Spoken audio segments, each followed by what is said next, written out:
Growth is a commitment. It takes a lot of effort. It takes a lot of focus, and that can be a drain if the business itself is not doing well. So strong brand, strong team, strong performance, and then take the time to pause and perfect. Welcome to the Founders Forum. I'm Blake Tengberg, a transactions attorney at Foley and Lardner. Well, we're so excited to welcome Shauna Smith to the series today. Shauna, thank you for joining us. Thank you for having me. I'm so excited for this today. I know, we're so excited to have you. So for those who don't already know you, why don't you give us a little bit of your background and then what led you to co-found the Savory Fund? Okay, well, let me start with this. So a little bit about just me. You often will hear me say that my favorite jobs yet are wife and mother. And I always just start with that because I feel like that's so much of who I am. So I've been married for 25 years to Mr. Smith. And we have two sons. Christian, he's 24, and he is married to Taylor. So I have a daughter now, yay. And then Tobin, who is 18, and he just left on a mission for our church for the next couple of years. So we're officially empty nesters, but I've decided to reframe that. I feel like empty nester is kind of a sad term, empty. Well, I'm calling it bird launching. I'm a bird launcher. Yeah. We're bird launchers. But when I think about that as a segue into my career, those two jobs have been the foundation for my learning and preparation for the role I'm in today. So in 2008, I started and worked our first restaurant. And at the time, I did not know much about I didn't know much about restaurants, much less about being a restaurant operator. But what I was that I was just committed and willing to do anything that it took to run a successful business. I became a learn-it-all. I just wanted to learn everything. And it was fun because I was born and raised in Alabama in the South. So hospitality is in my DNA. And so it really was something that just clicked with me. And I absolutely loved it. I fell in love with it at that time, and I still love that work. I've done everything inside the restaurant from A to Z. Once upon a time, I was donning a hat and hairnet and an apron and a uniform and working the line with the team and shoulder to shoulder with everyone. And of course, now it's much different, but I still love this work. I still love the times that I get to spend inside the restaurants. Fast forward 16 years, we've owned and operated a few hundred restaurants now, operated and sold even a few brands. We currently have two Savory Funds, and then we are in the process of fundraising for Fund 3. We have 10 brands in the portfolio so far. And as far as what I get to do, I get to work with all of our brands and our Savory team every day to create value. And the way we create value is usually focusing around growth, efficiency, and site replication. So that's what I've been doing. The work is so fun and so hard. And it's always challenging, yet we all love it. And we're all still here. No 2 days are alike. And the reward is just the team, the people I get to work with, the Savory team, our investors, our customers, just everyone who we get to encounter in this work. I'm really grateful to love what I do. Oh, that's so cool. I didn't realize you're from Alabama. That's awesome. Yeah.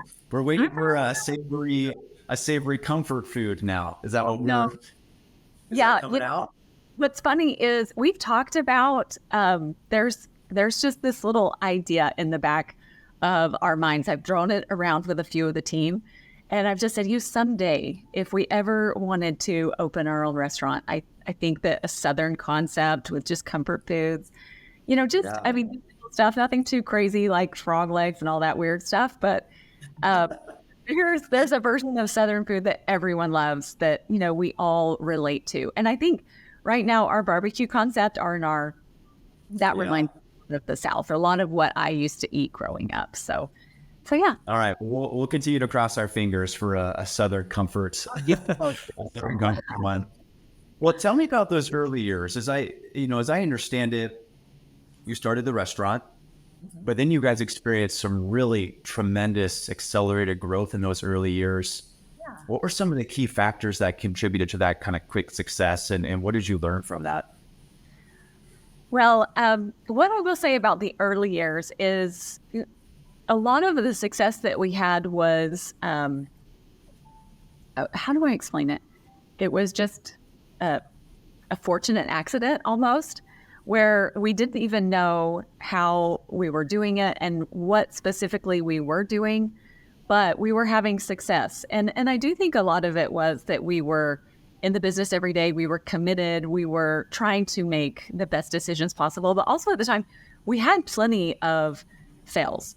We had plenty of moments where we were like, that was not the right decision, or should have made a different move than that. So I think what we did quickly, though, is that we learned and pivoted quickly from the failures and reorganized ourselves. And just, I think resilience was one of those things that we realized early on we needed to perfect.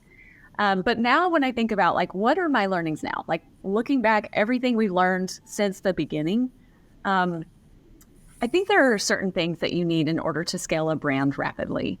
And when I think of it, it's three things. Very easy. You need a strong brand, of course. You need a strong team. And you do need strong performance.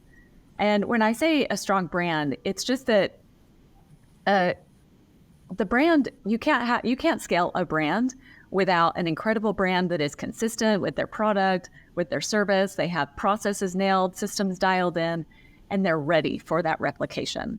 So that's the brand side of things. That has to be the foundation. And then you have got to have a good team to be able to continue that scaling. And it's just not possible without the right team and the strongest culture possible with that right team. And when I say that, I'm thinking, there's certain attributes of a team for this work specifically. And when I think about it, it's competency. They have to be experienced and seasoned, some experts, but they also need to be agile. Like when I think about that resilience play, part of it is that we had a culture of pivoting quickly. And if you don't have that agility built into the culture, people get very fixed fast. So growth-minded is one of those things. We have to have growth-minded. Fixed-minded folks this work does not work with that. And then they have to be positive and humble. And when I think about our values are competent, humility, humble, integrity, and positivity. Those are our values. And of course, there's a lot to going deep into those. But when I think about that, that's the who of what makes that work possible. And then, of course, there is performance. And I know I don't need to say this, but a business to scale, in order to scale, it needs to make money. So I know that's kind of a silly thought, but it needs to make money. It needs to sustain itself, but also it needs to contribute to its growth. If we're going to grow brands, you got to contribute to that. And it might not be able to fund all of the growth on its own. And that's where, private equity or partners or banks, they come in. But surely it should be able to contribute some, because it does need to be a performing business in order to be scalable. One last thing I will say, that with those strengths of a brand, in order to scale, there are also moments in our history where I do feel like we've been able to pause, and we call it the pause and perfect. And actually, we're doing it right now with a couple brands. We call it the pause and perfect, and it's that moment where you feel like the wheels are coming off a little bit, and you're like, we just need to slow things down for a second and regroup. And oftentimes for us, we've noticed that it's about the time that we've tripled our business. So we've tripled our business. All of our old systems and processes are kind of outdated or not working anymore. Even the team, maybe who got us here isn't the same team to get us there. So, sometimes people have the ability to power through, but for others, we just need to pause and perfect and pause that growth, because growth is a commitment. It takes a lot of effort. It takes a lot of focus, and that can be a drain if the business itself is not doing well and you're growing. I mean, those are two totally different superpowers. So I think that, the pause and perfect is not a bad thing. So strong brand, strong team, strong performance, and then take the time to pause and perfect when needed. I love that. I love the pause and perfect thing. Also, something that you mentioned, the resiliency and the ability to pivot. The a lot of industries, the restaurant industry has been through a lot of ups and downs over the last 2 years, particularly with COVID, right? I mean, you guys had to be resilient and had to come up with new strategies. Tell me about that. I mean, what were some of the biggest challenges you guys faced in those years? Boy, what a crazy time. So what I will say is I've been doing this for now 16 years, since 2008. And from 2008 through 2020, 2019, call it, those years were just up and to the right. Everything was great. It was, little day-to-day challenges, but nothing too crazy.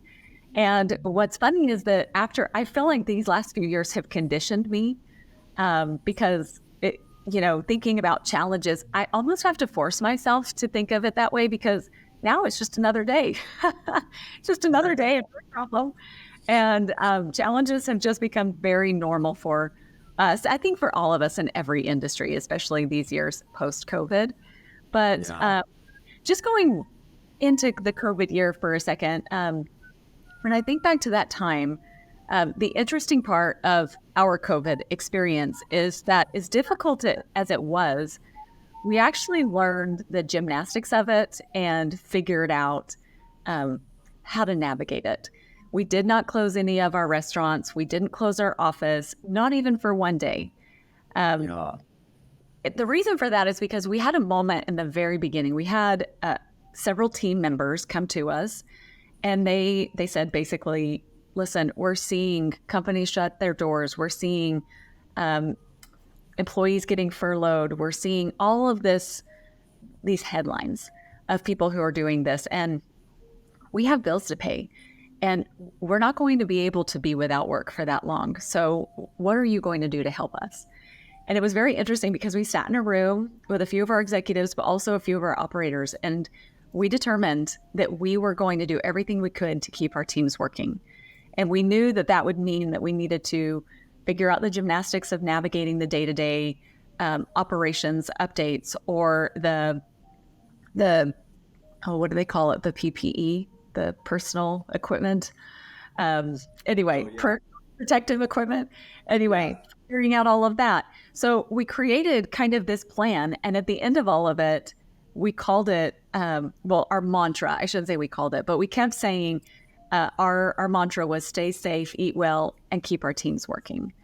And what I will say about that time is we actually found the joy in it and working together and figuring it out. And it's funny because we have so many employees who are still with us, and they look back and they tell us that was actually fun. And I'm like, I can't believe you would say that. But I think it galvanized our team. It built trust with us. And that really was some good times for us. I would say since then, we're experiencing what everyone else is. And post-COVID, it's things like supply chain issues, inflation with food cost and rising wages, and then just overall, I would say consumer behavior. It's very unpredictable. It's very erratic. And what we're always looking for is how can we predict what's coming up? How can we plan around it? It's just really hard to predict anything these days. So I would say that post-COVID. But for us, silver lining is everyone needs to eat 3 times a day. So we're resilient, we're entrepreneurial, we'll figure it out. Yeah. Well, I want to pivot just a little bit. You mentioned something about obviously challenges that you guys have faced over the past few years.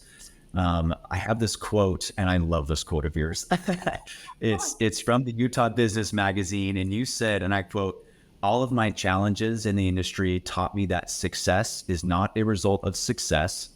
Success is the result of failure, frustration, sacrifice, heartbreak, and hard work." And if every entrepreneur doesn't print that out and put it on their wall, it would, blow me away, because it's such a good quote. So just now that you've got kind of this position that you guys are in, you've had a lot of success, continuing to grow, raising your third fund. What advice would you give to entrepreneurs that are facing obstacles in their restaurant business, or just their business generally?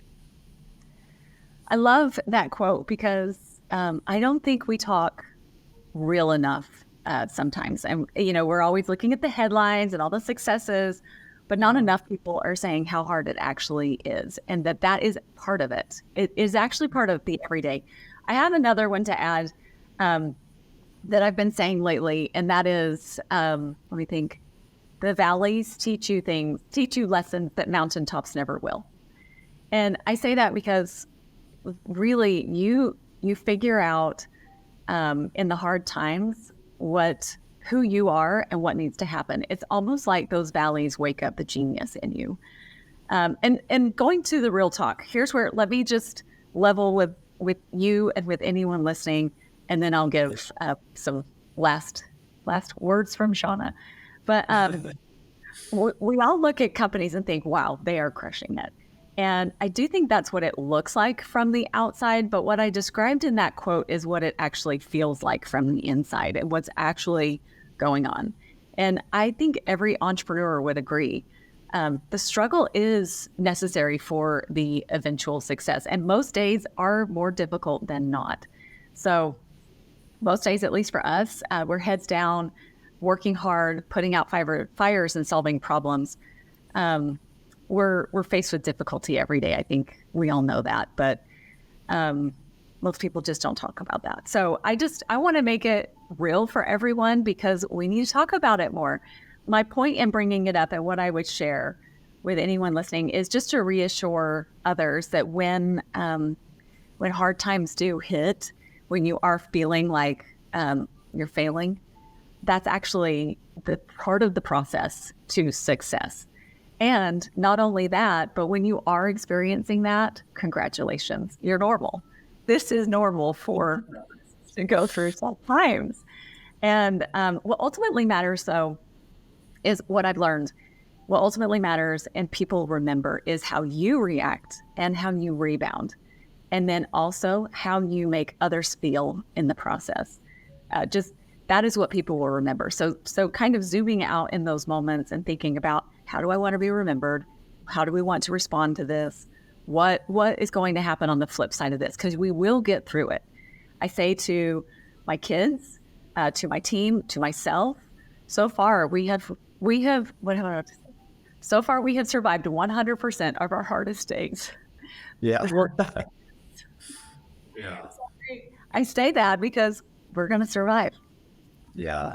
Oh my gosh, I love that so much. Well, you can really feel the kind of the Alabama comfort coming from you at not only your just personality, but your role as a leader and a mother. So again, I can't thank you enough for joining us today. I really, really appreciate it. For those who are interested in learning more about you or even engaging with you, what's the best way for them to get started? I think the best way is just go to our website, savoryfund.com.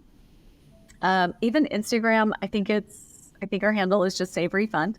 So Instagram, website, you can look me up on LinkedIn and shoot me a message. I will tell you I'm not the fastest at responding on LinkedIn, but you are welcome to go there, Shauna Smith. I think that's probably the best ways to just keep the conversation going. And I'd love that. Well, perfect. Thank you so much for joining us today. We really appreciate it. Thank you, Blake. Thank you for watching, and until next time, keep innovating.